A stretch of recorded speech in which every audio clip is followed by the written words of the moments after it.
Fala aí, rapaziada que me acompanha no canal Complexo Vascaíno. Galera, é o seguinte, eu esqueci de falar ontem com vocês, cara, infelizmente, né, o Medel não tomou o cartão amarelo no jogo entre Chile e Peru, ou seja, ele vai jogar o próximo jogo do Chile, que vai ser Chile versus Venezuela, se eu não me engano, e infelizmente, cara, vai dificultar muito a possibilidade dele jogar a partida entre Vasco e Fortaleza, né, lembrando que o jogo entre Chile e Venezuela vai ser no dia 17, se eu não me engano, às 6 horas da tarde, e o jogo entre Vasco e Fortaleza vai ser no dia 18. Ou seja, a chance dele jogar é muito mínima, porque ele vai ter ali menos de 24 horas para descansar, né? Lembrando que ainda tem a viagem ainda do local da partida até aqui no Rio de Janeiro.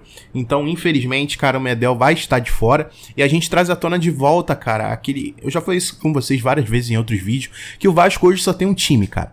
Em pouquíssimas posições a gente tem um substituto. Um exemplo, ali no lado direito, quando o Rossi tá saudável, a gente tem dois jogadores que são bons jogadores. A gente tem o Peck e a gente tem o Rossi. E na zaga a gente tem o Maicon e que vem jogando boas partidas, né? A gente tem o Maicon e o Medel. A gente tem esses dois substitutos, né? Mas eu acho que o Medel ainda ele consegue ser o melhor jogador que o Maicon, mas pelo menos a gente não fica tão assim desesperado porque tem o Maicon. Mas em outras posições, né? A gente lembra que o Paulinho Paula infelizmente está suspenso para a próxima partida contra o Fortaleza e a gente, cara, eu não consigo enxergar ninguém no banco para entrar no lugar do Paulinho Paula e fazer uma boa partida. Não tem, ainda mais o Paulinho Paula, que é um dos jogadores mais regulares do elenco do Vasco hoje, né? Provavelmente eu acho que ele vai escalar o Jair, mas o Jair que vem oscilando demais, cara, oscilando demais. Beleza, fez aquele gol contra o América Mineiro, né? Mas naquela mesma partida contra o América Mineiro, o Jair não estava jogando bem, cara. Então é preocupante. Hoje o Vasco só tem um time. Um exemplo que eu vou dar pra vocês, um exemplo. O Verratti. Verratti se machuca. Quem entra no lugar do Verratti? Sebastião Ferreira? É um cachorro sem dente? Não morde ninguém? É complicado, né? Ali no lado esquerdo, o Marlon Gomes oscila demais também, cara. E, tipo, pior, tu olha pro banco, quem? Alex Teixeira, sabe? Não tem. Então, é uma situação complicada. Pelo menos esse lado Medel vai fazer falta, vai. Mas pelo menos o Maicon vem tendo boas atuações, né? Com a camisa do Vasco. Mas é complicado, né? Voltando aí, rapaziada, foi mal. Deu probleminha aqui na garganta. Mas neste sábado aconteceu um coletivo entre os elencos sub-20 profissional do Vasco, no CT Moacir Barbosa, ou seja, o nosso time está treinando, né, já visando o jogo contra o Fortaleza, um jogo extremamente importante. Eu acho interessante esse tipo de coletivo contra um time diferente, mesmo que seja o sub-20, eu acho que é melhor do que titulares contra reservas, porque pelo menos você está enfrentando uma estrutura nova de jogo. Eu acho isso muito positivo para o time do Vasco. E tivemos uma novidade nesse coletivo, né, que foi a nova contratação do Vasco, que é o seguinte: o Vasco acertou recentemente uma contratação para o seu time sub-20. João Vitor, o apelido dele é Mutano, atacante do Nova Iguaçu, que atua pelos lados de campo. O jogador de 18 anos acertou um contrato de empréstimo com opção de compra válido até a metade de 2025, mas ele só poderá ser registrado em janeiro, quando será aberta a janela de transferências. Eu tinha falado uns dias atrás que o Vasco aparentemente está sondando o lateral esquerdo do Vila Nova, que está atualmente na Série B, né, para reforçar o seu elenco principal, né.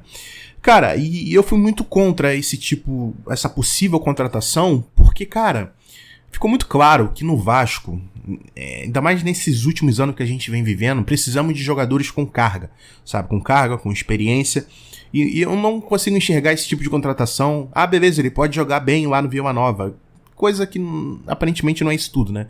Pelo que eu tava vendo ali, é um jogador que, se a gente for comparar com o nosso atual, o Lucas Piton, ele só tem 3 assistências nesse ano, né? Então o Lucas Piton, ele consegue dar várias assistências, é um ótimo em cruzamento, o Lucas Piton é excelente. Então acho que a gente precisaria de um jogador à altura, né? Caso a gente perca o Piton, que eu acho que provavelmente isso vai acontecer no final do ano. Então esse tipo de contratação, cara, sim, vindo de time pequeno, pro time principal, eu não enxergo com bons olhos. Mas pro time ali sub-20, cara, eu acho interessante. Porque o sub-20 ele não tem aquela carga, não tem aquela pressão que o time principal tem, sabe? Os moleques, eles conseguem jogar com um pouco mais de tranquilidade. E quantos jogadores já não vieram de time pequeno, sabe? Vários. Então, cara, eu acho que pro time sub-20 eu acho muito interessante. Jogador que tá vindo do Nova Iguaçu, né? A Baixada aqui do Rio de Janeiro. E, cara, toda a sorte do mundo pra ele. Mutano, né? Que a gente discute muito, cara. Mutano, um jogador que joga nas pontas, né? Jogador provavelmente que aparece muito nos jogos. E ele já jogou hoje.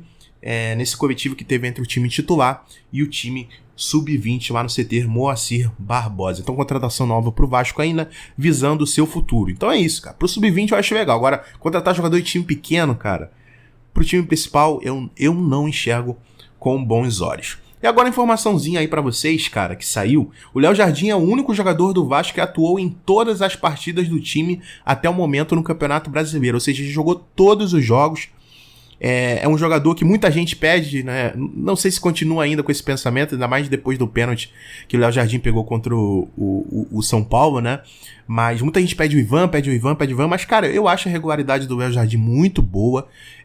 Eu acho que, sim, ele falhou nesse ano. A gente lembra, o destaque foi aquele jogo contra o Goiás, né? Que foi o jogo da queda do Barbieri. Teve também um gol de falta do Cruzeiro, onde ele armou mal a barreira, ele pulou muito atrasado, né?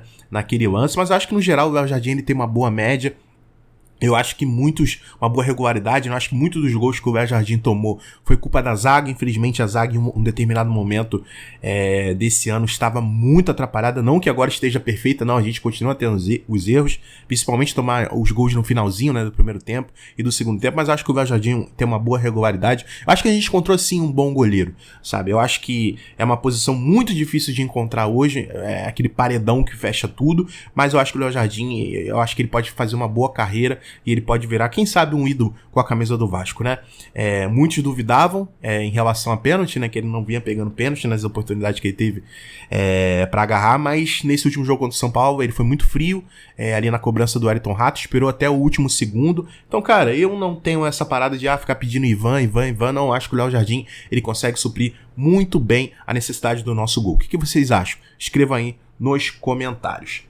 Em contato, agora voltando a falar sobre aquele assunto, cara, que eu comentei ontem em relação ao Maracanã, né, que no dia 23, né, no dia 23 vai terminar a sessão temporária do Maracanã, né, pra Flamengo e Fluminense, o Vasco quer entrar na disputa, e eu tinha falado pra vocês, né, que essa assinatura de contrato de 6 meses geralmente é assinada na surdina, né, na calada da noite, ninguém fica sabendo, e a gente tem indícios disso, né, que vai acontecer novamente.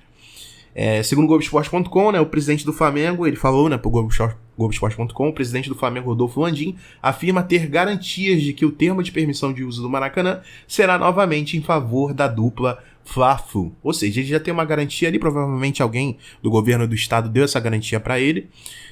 Então, cara, tipo complicado, cara, é complicado. Eu enxergo essa parada do Maracanã meio injusta, sabe? Tipo, o Vasco quer entrar na disputa permanente, né, do Maracanã, mas enquanto isso não acontece, a gente tem essa permissão temporária do Maracanã. E o Vasco quer entrar nessa disputa, mas segundo o Landim, parece que a gente vai continuar tendo esse tipo de ação, né?